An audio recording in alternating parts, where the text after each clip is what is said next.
नमस्कार दोस्तों, हमारे चैनल में आप सभी का स्वागत है।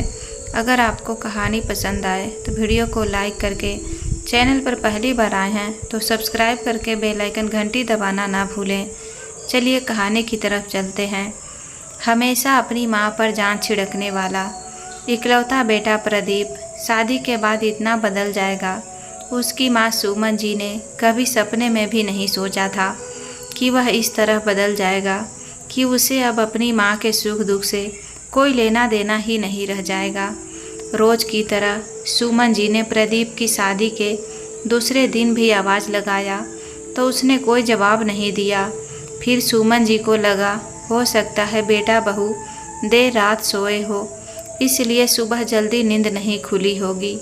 ऐसा सोचकर वह खुद ही शर्म से झेप गई, क्योंकि उन्हें अपनी शादी की पहली सुबह याद आ गई।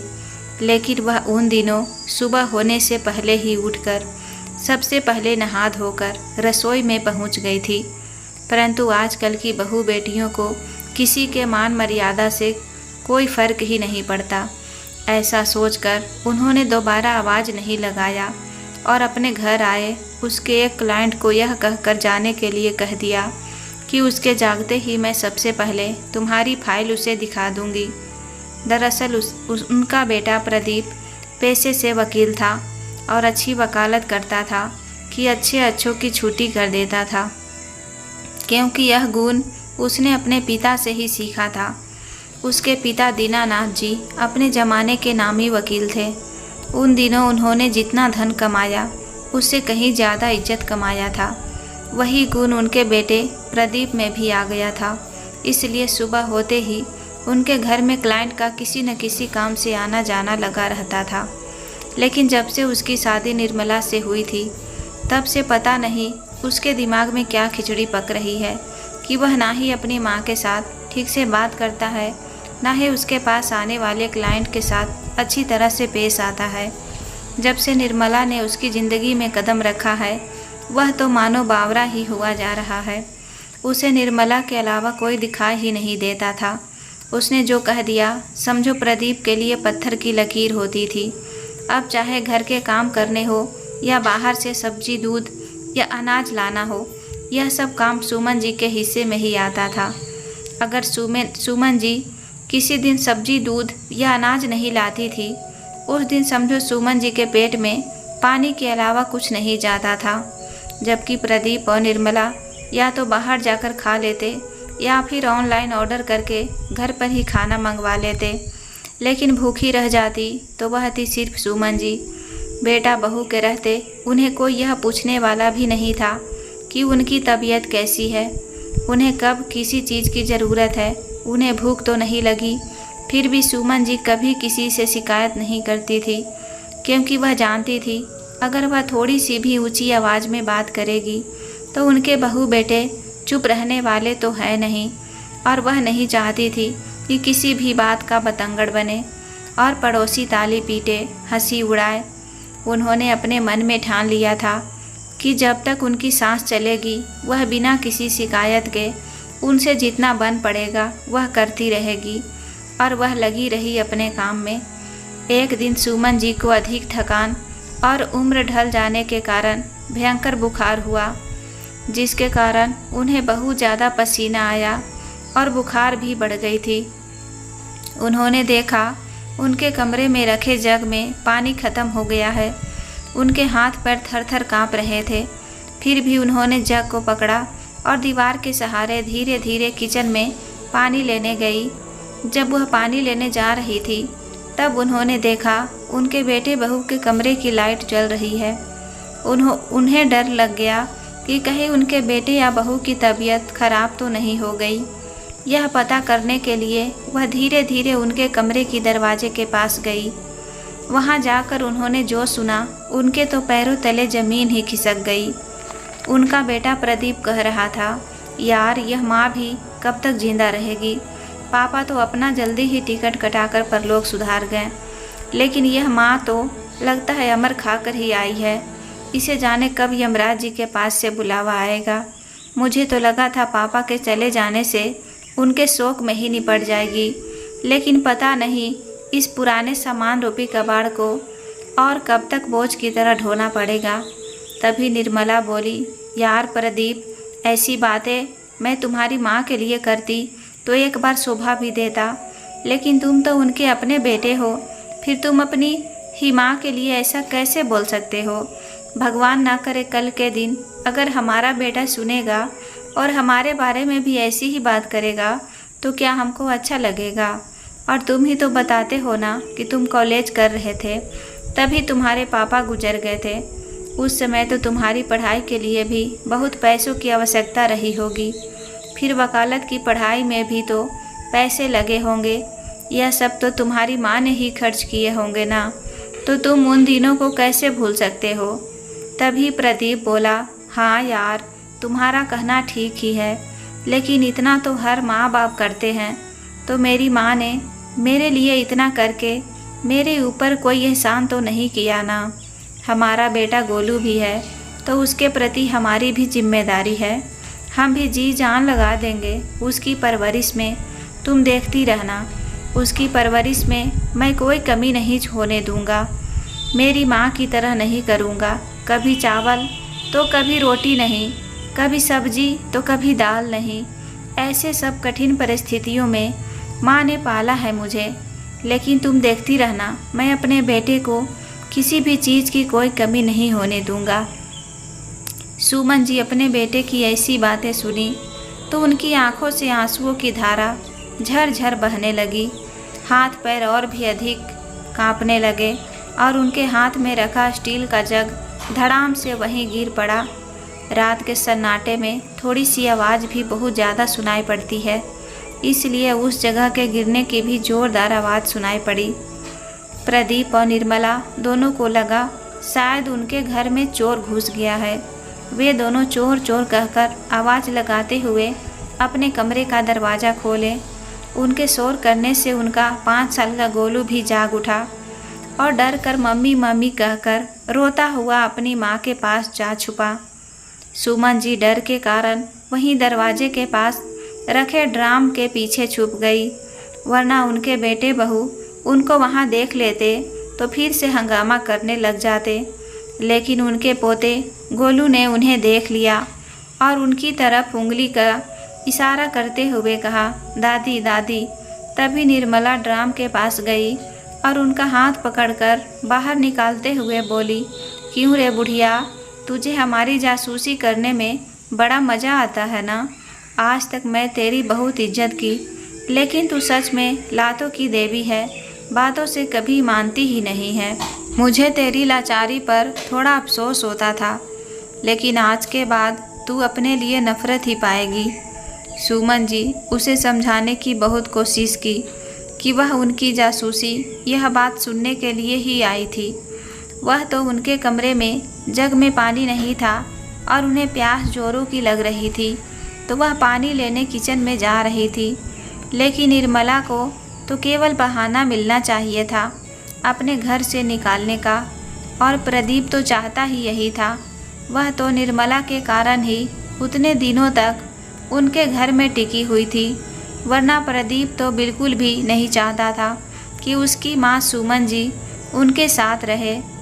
रात में इस समय बहू बेटे दोनों ने सुमन जी को खूब खरी खोटी सुनाई और उनके मुंह पर दरवाज़ा बंद करके अपने कमरे में सोने चले गए। बेचारी सुमन जी प्यास के कारण उनका गला वैसे भी सूखा जा रहा था, ऊपर से बेटे बहू ने उन्हें शब्द भेदी बाण से बोल बोल कर यूं ही घायल कर दिया था।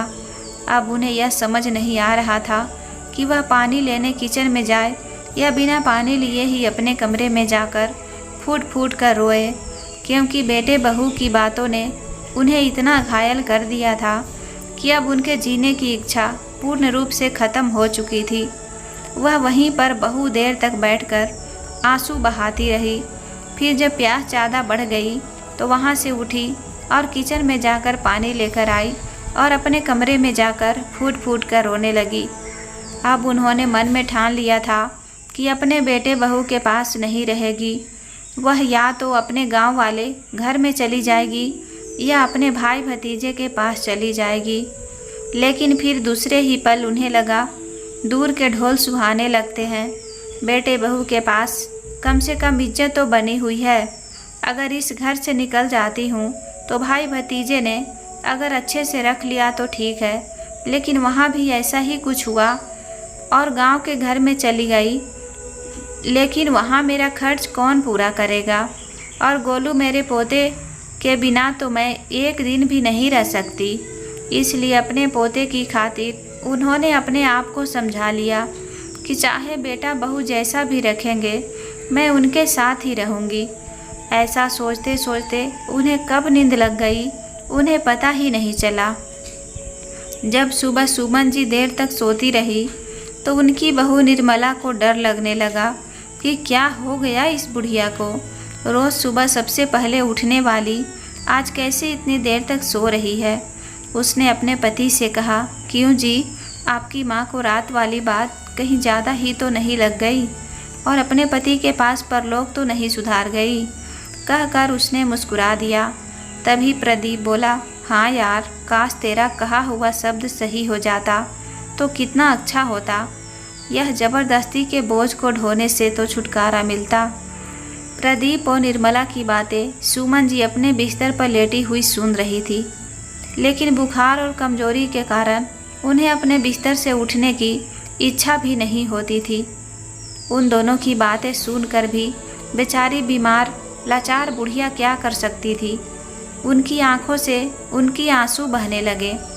ऐसे ही दिन बीत रहे थे। सुमन जी के कभी अपमान तो कभी जिल्लत, यही सब उनके हिस्से में आते। परंतु एक दिन प्रदीप अपनी माँ के पास गया और बोला, माँ, अभी आपकी तबीयत कैसी है? प्रदीप के इतने प्यार और अपनापन भरे शब्द सुनकर सुमन जी भाव विभोर हो गई और बोली, बेटा, अब बुढ़ापे का शरीर है, कुछ न कुछ तो होता ही रहता है। कई दिनों से घुटनों के दर्द से परेशान हूँ, सांस लेने में भी परेशानी होती है, लेकिन क्या करूँ बेटा, मुझे भागन को मौत भी क्यों नहीं आती। कई दिनों तक भूखे रहने और घर के इतने काम करने के बाद भी लगता है भगवान मुझसे रूठ गया है। कहकर वह रोने लगी। उनकी बातें सुनकर निर्मला का तो खून खौल रहा था, लेकिन प्रदीप ने इशारा करके उसे चुप रहने को कह दिया। अब प्रदीप अपनी माँ के आंसू पोंछते हुए बोला, माँ, अभागन आप नहीं, मैं हूँ। मैंने आपको बहुत दुख दिया है माँ, मुझे अब अपनी गलती का एहसास हो रहा है।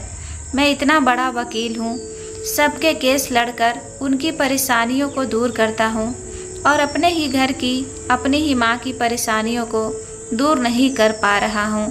धिक्कार है मेरे जैसे बेटे को कि उसकी बूढ़ी माँ परेशानियाँ झेलती रहे और बेटा सुकून से रहे।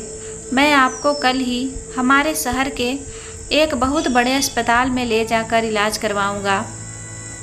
तब तक आप अपने कपड़े और ज़रूरी सामान एक बैग में रख लीजिए। क्या पता 2-4 दिन शायद वहाँ रुकना भी पड़ सकता है। सुमन जी भी अपने बेटे की बातें सुनकर बहुत खुश हुई और जल्दी जल्दी अपना पैकिंग करना शुरू कर दिया। निर्मला को थोड़ा बुरा तो लग रहा था कि बूढ़ी माँ के साथ ऐसा नहीं करना चाहिए, लेकिन फिर उसे रात की बात उसे याद आ जाती है और फिर उनके प्रति उनकी नफ़रत बढ़ जाती और वह कुछ नहीं कर पाई। प्रदीप ने सबसे पहले अपनी पत्नी और बेटे को अपने ससुराल पहुंचा दिया ताकि बेटे ने अपनी दादी को कहीं जाता हुआ देखकर उनके साथ ही जाने के लिए जिद ना करने लगे। फिर अपनी माँ से बोला, माँ, मैं आते जाते अस्पताल से पेपर ला दिया हूँ, इसमें आप साइन कर दीजिए। फिर कल जाते ही आपको डॉक्टर जल्दी से अस्पताल में भर्ती कर लेंगे ताकि बाहर में आपको ज़्यादा देर तक नंबर लगाकर बैठना नहीं पड़े।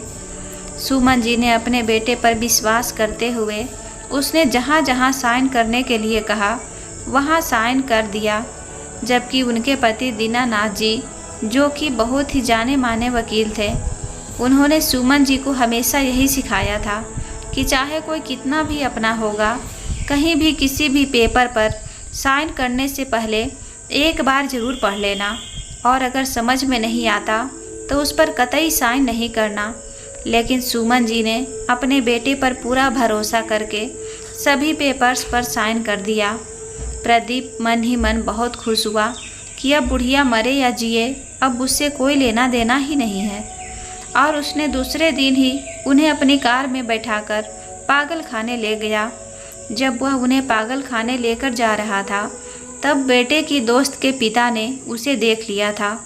उन्होंने प्रदीप को रोकने की कोशिश भी की कि वह अम्मा जी को पागल खाने में लेकर क्यों जा रहा है, लेकिन वह वहाँ से इतनी जल्दी में निकल कर गया कि वह उससे बात ही नहीं कर पाया। लेकिन जब प्रदीप थोड़ी देर बाद वहाँ से निकला तो अकेला ही निकला। तब गोलू के दोस्त के पापा उमेश बाबू ने पागल खाने में जाकर गोलू की दादी के बारे में पता लगाने की कोशिश की तो वहाँ के स्टाफ ने किसी के भी पर्सनल जानकारी देने के बारे में साफ मना कर दिया और यह भी बताया कि अगर वे लोग ऐसा करते हैं तो उन्हें नौकरी से हाथ धोना पड़ेगा। वह तो अलग है, लेकिन उसके बाद उन्हें जेल की सज़ा भी हो सकती है, इसलिए वे लोग ऐसे किसी के बारे में भी जानकारी नहीं दे सकते। बेचारे उमेश बाबू निराश होकर वापस आ गए। उधर प्रवीण खुशी खुशी अपने घर गया और अपनी पत्नी को फ़ोन लगाया और उसे बताया कि सारा काम अच्छी तरह से हो गया है, अब तुम जल्दी से घर वापस आ जाओ। निर्मला भी अपने बेटे गोलू को लेकर अपने घर आ गई। बेटे जैसे ही अपने घर पहुंचा, सबसे पहले अपनी दादी के कमरे में गया। सुमन जी जब उसे वहां नहीं मिली तो वह अपने घर की छत के ऊपर गया, वहां भी नहीं मिली। तब अपने पापा से बोला, पापा दादी कहाँ गई हैं? दिखाई नहीं दे रही है। मैं घर में देख लिया, छत के ऊपर जाकर देख लिया, लेकिन ऐसे कैसे, कहाँ चली गई? पहले तो घर पर ही रहती थी। तब प्रदीप ने गोलू को अपने गले से लगाते हुए कहा, अरे मेरे राजा बेटे, तुम थोड़ी देर शांत रहोगे तभी तो मैं बताऊंगा कि तुम्हारी दादी कहाँ गई है। गोलू बोला, ठीक है पापा, जल्दी से बताइए ना, मेरी दादी कहाँ गई है? मैंने उनके लिए उनकी मनपसंद मिठाई लाया हूँ। निर्मला गोलू की बातें सुनकर दंग रह गई। वह बोली, अरे बेटा, तुम्हें कहाँ मिली वह मिठाई? गोलू बोला, मम्मी, मैं कहीं किसी के घर चोरी नहीं की है। वह तो घर वाले जब भी चाय नाश्ता देते तो मैं वही मिठाई अपनी दादी के लिए छुपा कर रख लेता था। तब प्रदीप ने उसके सर पर प्यार भरा हाथ फेरते हुए कहा, बेटा, तुम्हारी दादी ने भगवान का नाम लेना ही छोड़ दिया था। उन्हें बेचैनी सी महसूस हो रही थी, इसलिए मन की शांति के लिए चारों धाम यात्रा पर निकल गई है। अपने पिता की बातें सुनकर गोलू अब थोड़ा शांत हुआ। फिर उसके दिमाग में एक बात आई, क्यों न वह खुद ही अपनी दादी को वीडियो कॉलिंग करके उनसे बात कर लिया जाए, ताकि दादी के दर्शन भी हो जाया करेंगे और उनके रहन सहन के बारे में भी जानकारी हो जाएगी। उसने अपने पापा के मोबाइल से वीडियो कॉल किया। देखा तो दादी का मोबाइल तो घर पर ही रखा है। उसने अपने पापा से पूछा, क्या पापा, अपने दादी को मोबाइल क्यों नहीं दिया? अब वह कहाँ है, कैसी है, कैसे पता चलेगा? तब प्रदीप ने उसके सर पर प्यार से हाथ फेरते हुए कहा, कोई बात नहीं बेटा, तुम्हारी दादी जिनके साथ गई है ना, उनके साथ मेरी बात होती रहती है, इसीलिए तुम चिंता मत करो और अपनी पढ़ाई लिखाई में ध्यान दो। गोलू तब छोटा ही था, उसने अपने पापा की बातों में यकीन कर लिया।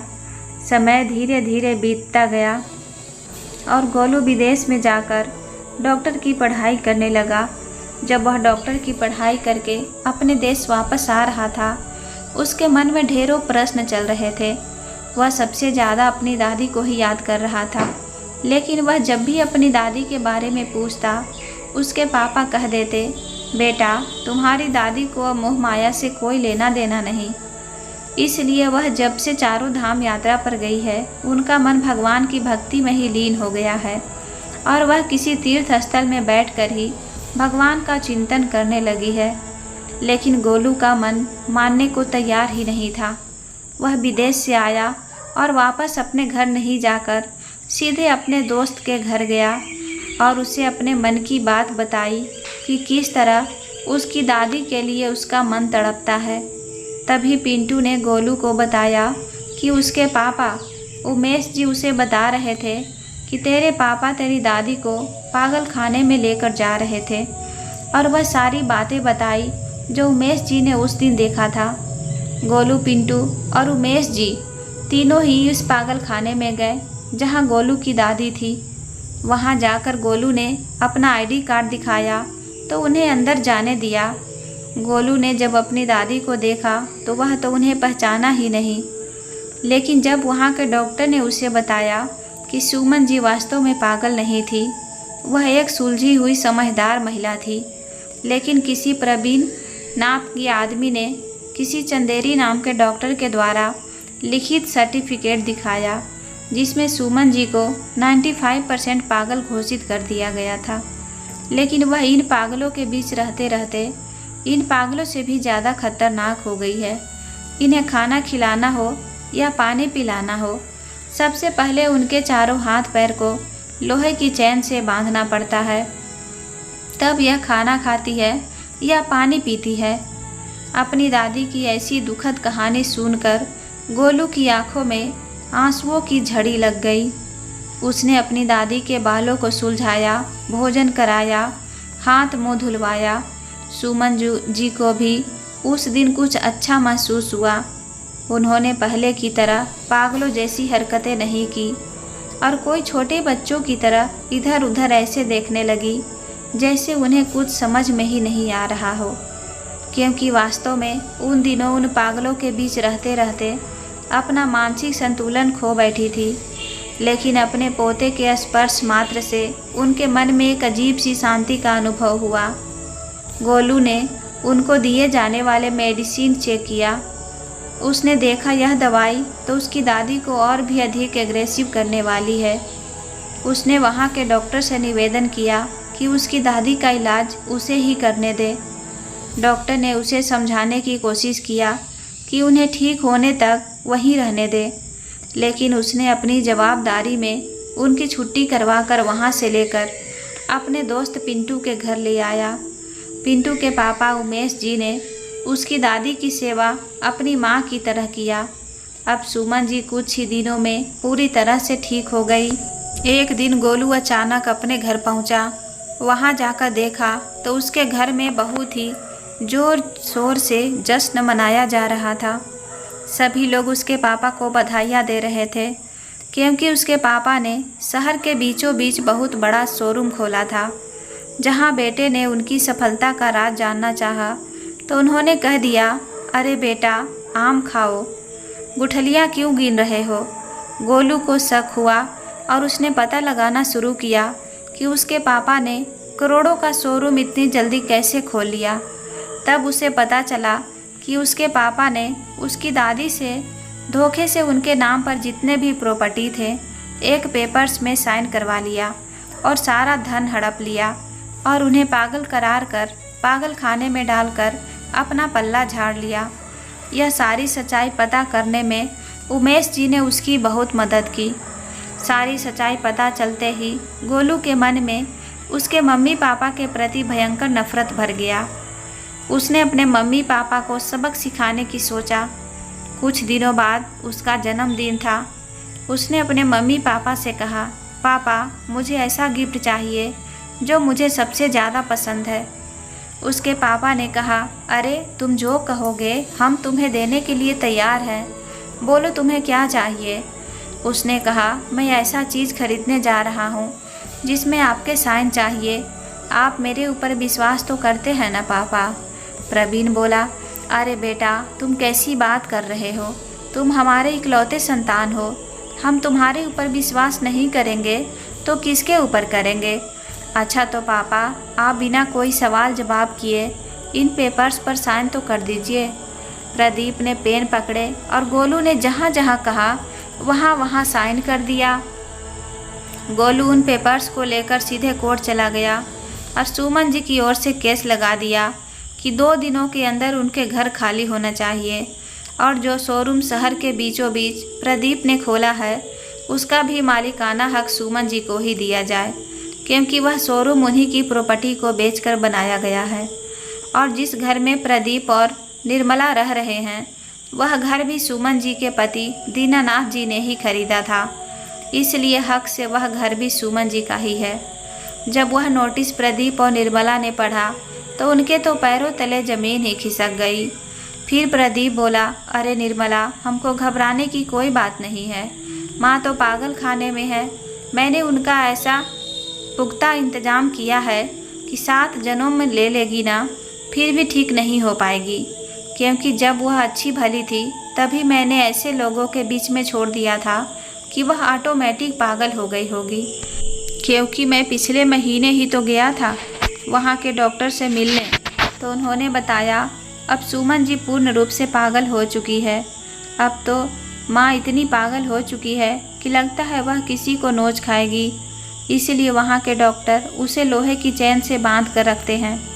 इसलिए अब माँ तो ठीक हो ही नहीं सकती। फिर कौन भेजेगा हमें ऐसा नोटिस? शायद किसी ने या तो हमारे साथ मजाक किया होगा या फिर गलत एड्रेस डाल दिया होगा।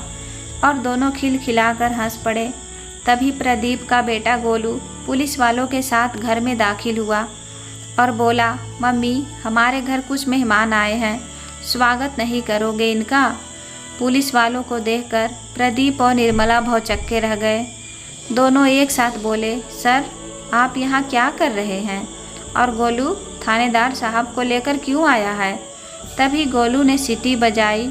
उसका दोस्त पिंटू और उसके पापा उमेश जी ने सुमन जी को अपने कंधों का सहारा देकर उनके घर तक लाया। प्रदीप अपनी माँ को देखकर हक्का बक्का सा रह गया। उसकी आंखें और मुंह खुला का खुला रह गया। वही हाल निर्मला का भी था।